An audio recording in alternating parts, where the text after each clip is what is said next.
जय हिंद, वंदे मातरम। आज हम आप लोगों को वैलेंसी टॉपिक पे, संयोजकता टॉपिक पे चर्चा करने जा रहे हैं। संयोजकता क्या होती है, इसकी इंग्लिश हिंदी दोनों में एक्सप्लेनेशन। संयोजकता जो होगी आयनों के रूप में, जो आयनों की संयोजकता होगी वो क्या क्या होगी उसका एक्सप्लेनेशन यहाँ पे मैं प्रस्तुत कर रहा हूँ। ध्यान से देखिएगा, पूरी बातें आपको समझ आएंगी। सबसे पहले बात हम कर रहे हैं संयोजकता। संयोजकता क्या होती है, सीधे सीधे नाम से स्पष्ट है, किसी परमाणु का किसी अन्य परमाणु के साथ संयोग करने की क्षमता, या किसी परमाणु का अन्य परमाणुओं के साथ संयोग करने की क्षमता, यानी combining capacity of any atom to with other atom. और इसके खुद के भी परमाणु हो सकते हैं। तो जब किसी परमाणु में किसी परमाणु के साथ या तो स्वयं का परमाणु या कोई अन्य परमाणु हो, उसके साथ कितने परमाणु से जुड़ सकता है, उसकी जुड़ने की क्षमता जो होगी वो संयोजकता कहलाती है। या सीधे combining capacity of an element that is the number of electrons donated. यहाँ पे एक चीज और बात समझिएगा कि जो परमाणु एक दूसरे से कंबाइन होंगे, कोई परमाणु इलेक्ट्रॉन देगा, कोई परमाणु इलेक्ट्रॉन ग्रहण करेगा, या हो सके दोनों परमाणु इलेक्ट्रॉनों का क्या करें, साझा करें। अगर धन विद्युतीय परमाणु होगा तो इलेक्ट्रॉन का त्याग करेगा, ऋण विद्युतीय परमाणु होगा तो इलेक्ट्रॉन को ग्रहण करेगा, और सहसंयोजी परमाणु ये प्रॉपर्टी रखेंगे तो इलेक्ट्रॉनों की क्या करेंगे, साझेदारी करेंगे। यानी कहने का मतलब क्या कि जिस परमाणु के पास धात्विक लक्षण होगा, मेटालिक प्रॉपर्टी होगी, अगर वो कैटायनिक कैरेक्टर रखेगा तो क्या करेगा, इलेक्ट्रॉन को रिलीज करेगा। और जिसके पास प्रॉपर्टी इलेक्ट्रॉन गेन करने की होगी, जिसके पास इलेक्ट्रॉन की क्या होगी, कमी होगी, वो इलेक्ट्रॉन को लेंगे, वो एनायन का निर्माण करेंगे और निगेटिवली आयन के रूप में अपने आप को प्रदर्शित करेंगे। यहां ध्यान दीजिएगा, इसी को हिंदी में एक्सप्लेन करते हैं। संयोजकता एक्चुअली लैटिन शब्द से बना हुआ है, याद रखिएगा। वैलेंसी शब्द की उत्पत्ति जो है, वैलेंसी शब्द की उत्पत्ति लैटिन शब्द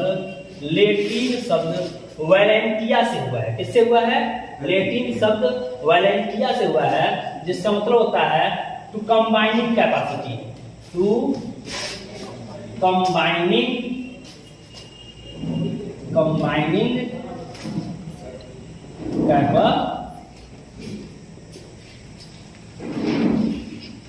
कैपेसिटी, संयोग करने की क्षमता। यहां हम बात करते हैं किसी तत्व या परमाणु का इलेक्ट्रॉन त्याग यानी लूज ऑफ इलेक्ट्रॉन, गेन ग्रहण, या साझेदारी शेयरिंग ऑफ इलेक्ट्रॉन से वो बांड बनाने की जो टेंडेंसी रखेंगे, जो बांड बनाएंगे, वही क्या कहलाएगी, इसकी संयोजकता कहलाएगी। एक बात ये भी याद रखिएगा कि ये पिछले वीडियो में मैंने एक्सप्लेन किया था कि अगर इलेक्ट्रॉन गेन और लूज कर रहे हैं, लॉस और गेन हो रहा है, लॉस और गेन, तो इस प्रकार का जो बांड होता है ये आयनिक बांड कहलाता है। क्या कहलाता है, आयनिक बांड। अगर इलेक्ट्रॉन के लूज या गेन से बांड बनता है तो उसे हम आयनिक बांड कहते हैं। अगर बराबर की शेयरिंग होती है तो उसे कोवैलेंट, अगर इलेक्ट्रॉनों की शेयरिंग होती है, याद रखिएगा यहां हम इलेक्ट्रॉन की बात कर रहे हैं, लॉस या गेन होगा तो आयनिक बांड, शेयरिंग होगी तो कोवैलेंट बांड के नाम से जानेंगे। और एक चीज और है कि कोई परमाणु अकेले इलेक्ट्रॉन देता है साझे का, तो वहां पे कोऑर्डिनेट बांड का निर्माण होता है, कोऑर्डिनेट। तो एक में ओनली वन एटम डोनर, जब केवल एक ही परमाणु इलेक्ट्रॉन देने का काम करेगा तो कौन सा बांड बनाएगा, कोऑर्डिनेट। इसे कहते हैं उपसह संयोजी बंध। और अगर शेयरिंग कर रहे हैं तो शेयरिंग यानी साझेदारी कर रहे हैं, और साझेदारी से जो बांड बनाएंगे उसे सहसंयोजी कहा जाएगा। और इलेक्ट्रॉनों के आदान प्रदान से हो रहा है, यानी आदान प्रदान से हो रहा है, तो इसे कहेंगे आयनिक बंध।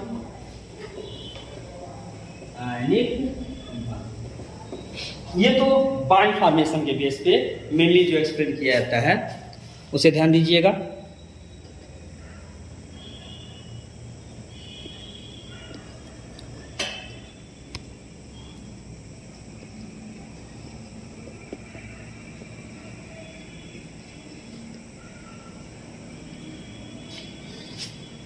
अब यहाँ जब हम बात कर रहे हैं, मैंने कहा कि वैलेंसी लेटिन शब्द वैलेंटिया से उत्पन्न हुआ है।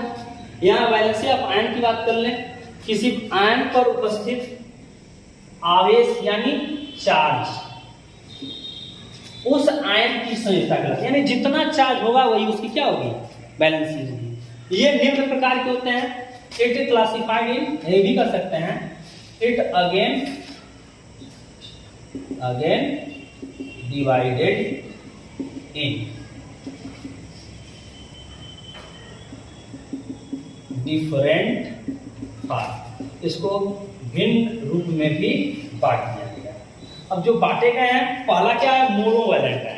अगर कोई परमाणु एक इलेक्ट्रॉन का त्याग या एक इलेक्ट्रॉन का ग्रहण कर रहा है तो ऐसे आयन जो होंगे वो मोनोवैलेंट आयन कहलाएंगे। फॉर एग्जांपल आप ले लीजिए, मोनोवैलेंट आयन की बात करते हैं, जितने क्षारीय धातु होते हैं एल्कली मेटल, लिथियम की बात कर लें, सोडियम की बात कर लें, पोटेशियम की बात कर लें, रुबिडियम की बात कर लें, सीजियम की बात कर लें, ये सब के सब 1+ चार्ज प्रदर्शित करने वाले हैं। ये सब के सब एक इलेक्ट्रॉन का त्याग करते हैं, इसीलिए मोनोवैलेंट आयन कहलाएंगे। इसे एकल संयोजी आयन भी कहा जाएगा। इसी तरह ये इलेक्ट्रॉन का त्याग कर रहे हैं, इसी तरह इलेक्ट्रॉन ग्रहण करने वाले होंगे, उनकी बात करेंगे तो F-, Cl-, Br-, I-, ये सब के सब मोनोवैलेंट नेगेटिव चार्ज, यानी ये आपके केटायन बनेंगे और ये आपके एनायन बनेंगे। इसे कहेंगे धन आयन, इसे कहेंगे ऋण आयन। अब यहाँ ये द्विसंयोजी आयन, मतलब जहां 2 इलेक्ट्रॉनों के त्याग और 2 इलेक्ट्रॉनों के ग्रहण की बात की जाएगी। भाई इसके पास ऑक्टेट से इसके वैलेंस शेल में 8 इलेक्ट्रॉन से 1 इलेक्ट्रॉन एक्स्ट्रा है, तो 1 इलेक्ट्रॉन को इन्होंने रिलीज कर दिया। इनके पास 1 इलेक्ट्रॉन की कमी है, इन्होंने 1 इलेक्ट्रॉन ले लिया। कुछ एक्सेप्शन भी होते हैं। अब जैसे हाइड्रोजन की बात कर लें, लिथियम की बात कर लें, पहले सेल में 2 इलेक्ट्रॉन, दूसरे सेल में 1 इलेक्ट्रॉन। भाई दूसरे में, अब ये दूसरे में 8 तो कर सकता नहीं है, पहले बात 1s2, हम 2s1 की बात करते हैं, तो 2s1 में 8 तो होगा नहीं, इसलिए ये 1 इलेक्ट्रॉन को शेयर करते हैं। कुछ एलिमेंट की बात करते हैं, कुछ परमाणु में first shell is the last shell, याद रखिएगा, पहला कोश ही अंतिम कोश होता है। अब यहाँ हम बात करते हैं डाइवैलेंट। डाई मतलब 2, डाई मतलब 2, मोनो मतलब 1। जब एक धनायन 1 ऋणायन के रूप में होगा तो मोनोवैलेंट, और जब 2 धनायन 2 ऋणायन के रूप में होगा तो डाइवैलेंट। एग्जांपल ले लीजिए, बहुत से एग्जांपल है। ये क्षारीय धातु, इधर क्षारीय मृदा धातु, बेरिलियम, मैग्नीशियम, ये सब Be2+, Mg2+, Ca2+, Sr2+ के रूप में अपने आप को प्रदर्शित करते हैं।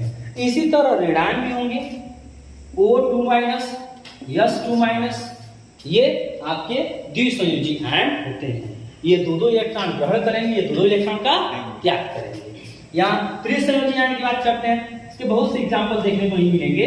परमाणु रूप में अगर हम देख लें, यहाँ पे त्रिसंयोजी आयन की बात करते हैं, तो त्रिसंयोजी धनायन जो होगा वो एल्यूमिनियम होगा, और त्रिसंयोजी जो ऋणायन होगा N3-, हम P3- भी ले सकते हैं, लेकिन फास्फोरस कंपाउंड के रूप में, पॉलीएटॉमिक के रूप में अपने आप को प्रदर्शित करता है। यहाँ देखिए, ये केटायन एनायन मतलब वही बात हुई, धनायन, ऋणायन, यहाँ आपका धनायन और फिर ऋणायन। ये 3 इलेक्ट्रॉन को त्यागेंगे, ये 3 इलेक्ट्रॉन का ग्रहण करेंगे। ये 2 इलेक्ट्रॉन का त्याग करेंगे, ये 2 इलेक्ट्रॉन को ग्रहण करेंगे। ये 1 इलेक्ट्रॉन का त्याग करेंगे और 1 इलेक्ट्रॉन को ग्रहण करेंगे। इस आधार पे आयन वैलेंसी ऑफ आयन की बात कर ले, इसे 3 भागों में बांटा गया, मोनोवैलेंट, डाइवैलेंट और ट्राइवैलेंट। जब एक के साझेदारी होंगे, यानी एक के त्याग और ग्रहण की बात, वही बात होगी। ये कौन सा बाण बनाएंगे? आयन। ये कौन सा बाण बनाएंगे? आयन। उदाहरण के रूप में इसे समझ सकते हैं आप कि सोडियम क्लोराइड, ये सोडियम Na11 से क्या हो जाता है? Na10। कैसे? जब होता है प्लस। अब ये आपका होगा 2 और इसका ऑक्टेट कंप्लीट। इसी तरह Cl होता है 17, तो Cl हो गया Cl-, तो क्या हो जाएगा? 18। अब लिखेंगे 2, 8। आई बात समझ में? इस प्रकार एक इलेक्ट्रॉन का त्याग और एक इलेक्ट्रॉन का ग्रहण हुआ, आयनिक बांड का निर्माण हुआ। आई होप आपको बातें समझ में आई होंगी। Thanks to all of you. Please press the bell icon and आप इस वीडियो को ज्यादा से ज्यादा शेयर करिए। Thanks to all of you.